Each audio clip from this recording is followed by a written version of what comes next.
Hi there, and welcome to The Illiterates, a super smart, super classy channel about books. How reflective are my glasses, guys, really? Are they too beyond? Can you see everything? I'm gonna pause and see.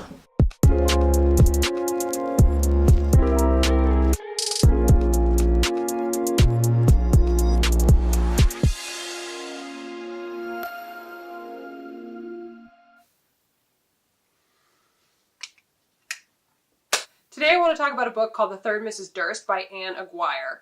This is a thriller set in modern times, and it centers around a woman named Marlena who started off life pretty poor, but through her own ingenuity became a model and then met a man named Mr. Durst.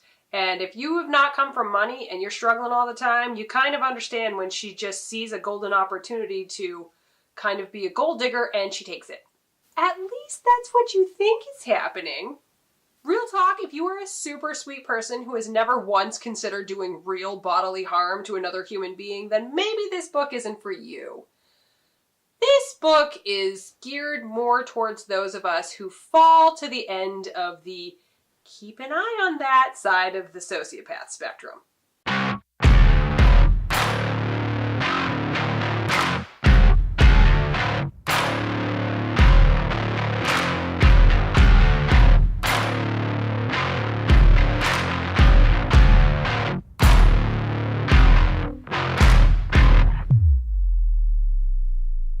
So the book blurb for this hints that this book is filled with murder and mayhem and mystery, and yeah, it is.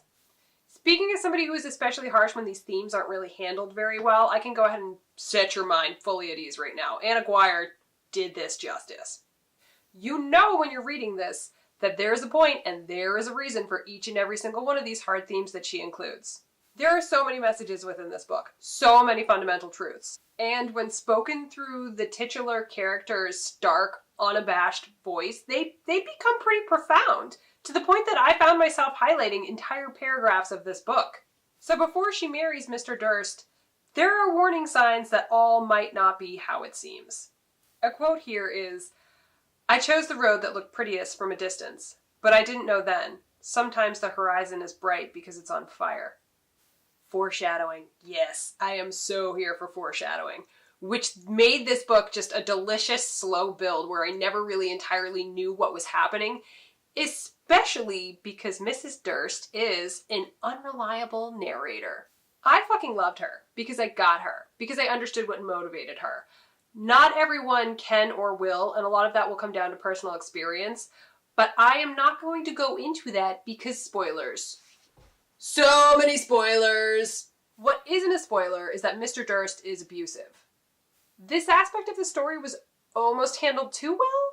Let me just be upfront and say that as someone who has watched somebody be manipulated and isolated and broken down by their abuser slowly over the course of years so that you don't even recognize that person anymore, this book was really hard to read at times.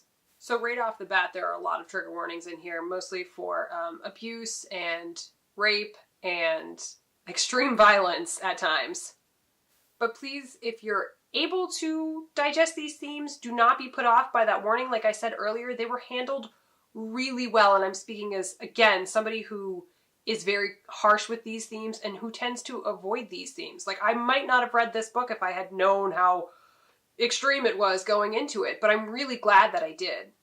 I also want to say that the representation here is off the charts, and I don't just mean like, oh, the main character falls into this marginalized group, or all of these side characters also fall into these marginalized groups. I mean that there's a lot of subversive feminism within here. You don't really realize how often when you read a book that all of the official side characters are men, like police officers and doctors and judges and lawyers and court officials. They're almost always cast as men, just kind of carte blanche.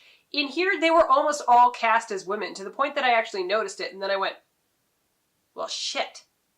It's always men in all the other books. So bravo to Aguirre for that. Subvert the patriarchy. Yes, queen.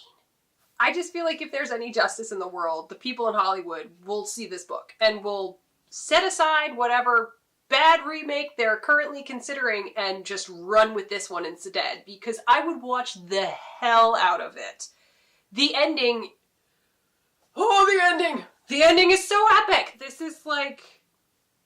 I can't go into the ending because it's a massive spoiler, but it just... So happy. So this comes out August 8th, so you guys have plenty of time to go to your libraries and put this on hold or request that they get a copy or to pre-order it if that's your thing too. I cannot recommend this book enough for people who are into action-packed thrillers, who like their female leads cast as gray characters with questionable morals and sinister intentions.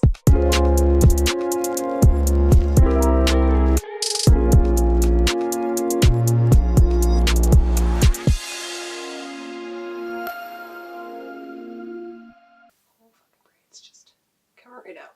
Come on out, hang out, Braid. Fuck it. Cats. Cats.